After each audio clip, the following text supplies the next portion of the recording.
आई है 27 में जब सपा के शासनमा। आई है 27 में जब सपा के शासनमा। सीएम अखिलेश बनी है डिम्पल के सजनवा। सीएम अखिलेश बनी है डिम्पल के सजनवा।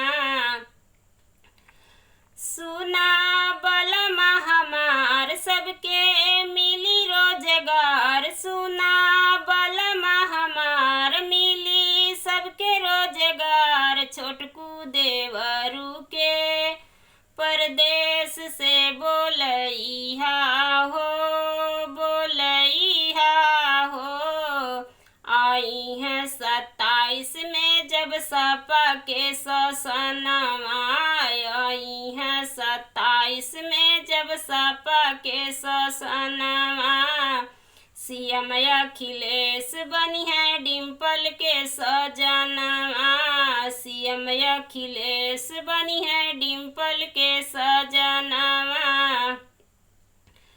हे सैया बहू बल जनता बुलडोजर के वार हो।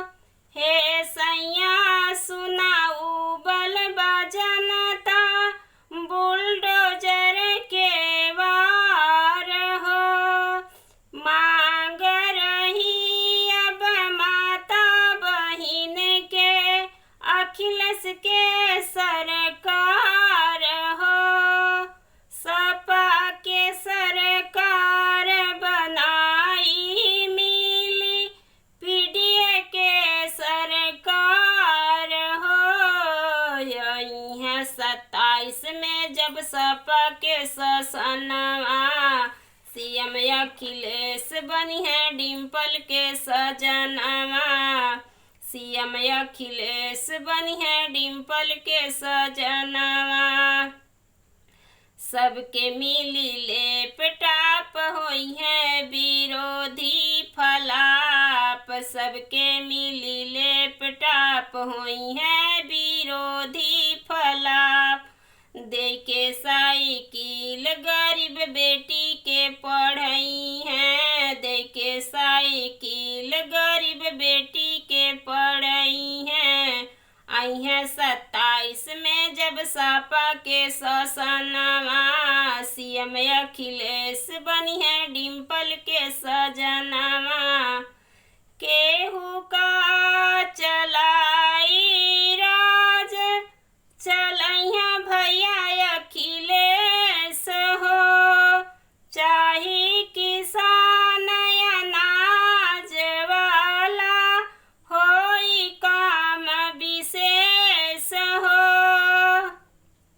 सारी भर्ती खुल जई है तब सुधरी उत्तर प्रदेश हो। आई है 27 में जब सपा के शासनवा। सीएम अखिलेश बनी है डिम्पल के सजनवा। सीएम अखिलेश बनी है डिम्पल के सजनवा। शिवपाल डिम्पल के ऐलान सपा करी अब भारी से तूफान हो।